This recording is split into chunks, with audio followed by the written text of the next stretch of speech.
Hi there. First of all, the best wishes for this new year. I hope this will be a great year for you with a lot of love and dedication, hope, anything that, will contribute to your well-being and the well-being of the people you love. I'm really excited actually, because in this year we will launch a lot of new products and a lot of new things, also a lot of new tools. And the tools that are included in this new update are all about positive relationships, and this is also the new masterclass that will be released soon. So I wanted to highlight, as usual, some of the tools that are included in this new update. So first of all, we have a tool. It's called Gratitude in Romantic Relationships. Now, if you're involved in a romantic relationship for quite some time, it's quite common to forget to focus on the positive sides of the other person. You soon take things often for granted. Now, this tool is there to counteract this habitual tendency to take things for granted and focus on the things that are positive, things that you appreciate about your partner, and integrate this idea of gratitude into your daily life. So I think it's a very powerful tool. There's quite some research that shows the effects of expressing gratitude in romantic relationships.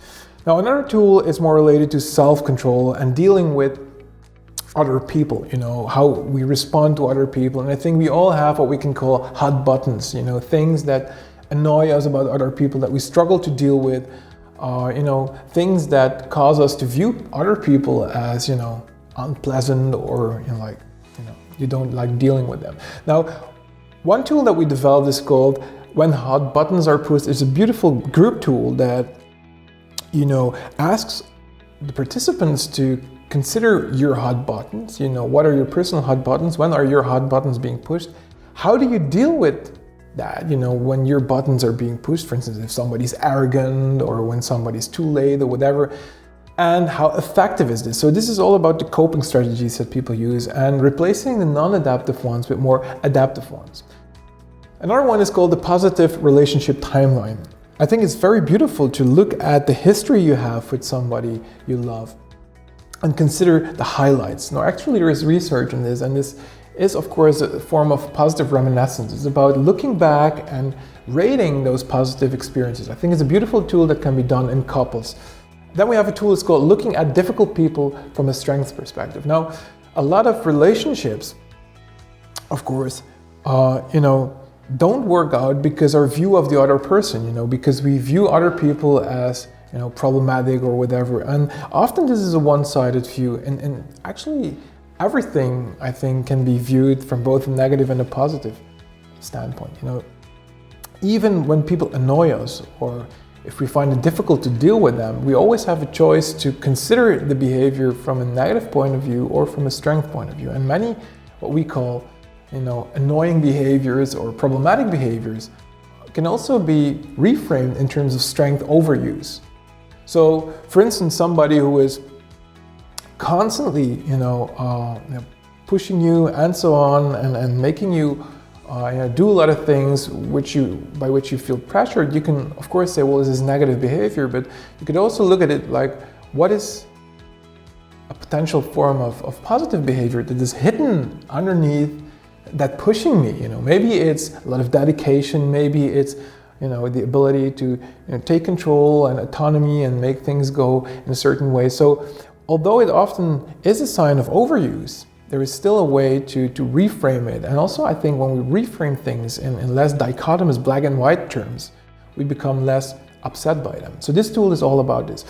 And then finally there is a tool, and this is my favorite for this update, it's called Accepting Compliments. Now, why is this my favorite tool? Because I think when we receive compliments from other people, the way we deal with those compliments tells us a lot about our self-view. I think this is a beautiful example of seemingly, non-significant behaviors, accepting a compliment, that, reveal or can reveal a lot about our own self-view. Now, in this tool, it's basically a role play between the therapist and the client. The therapist makes a compliment and the client has to accept the compliment. And then they reflect like, how was it to accept this compliment? Now, many clients find it very difficult to just say, well, thank you. Many of us, when we receive a compliment, we try to downplay it and say, no, it's nothing, it's not a big deal, because we don't want to seem arrogant, or maybe it's learned behavior. But the problem is when we downplay a compliment, first of all, It's basically like we're receiving a gift, somebody's so kind to give us something, and we're refusing the gift. So for the person giving you the compliment, giving you this gift, it's not very, not very pleasant to say, no, I don't want this. But more importantly, I think we have to ask ourselves, why is it so difficult to just say thank you? It can also be related, and this is what this tool is about, to our self-view. Often we find it really difficult, and this is what we see in experiments as well and in studies. If we have a negative self-view and we're confronted with information that is inconsistent with a self-view, we don't know how to deal with it. We downplay the compliments. We don't want them to be real because that is what we believe. We believe that we're not good enough. So when we receive something positive, we immediately make it consistent with our negative self-view. And if this is the case, I think you have a very nice starting point to address these self-beliefs. And this is what this tool is all about, to use compliments to reveal potential information about the client's self-view. I really hope you will enjoy this update. Please let us know what you think and stay tuned for more. Take care. Bye.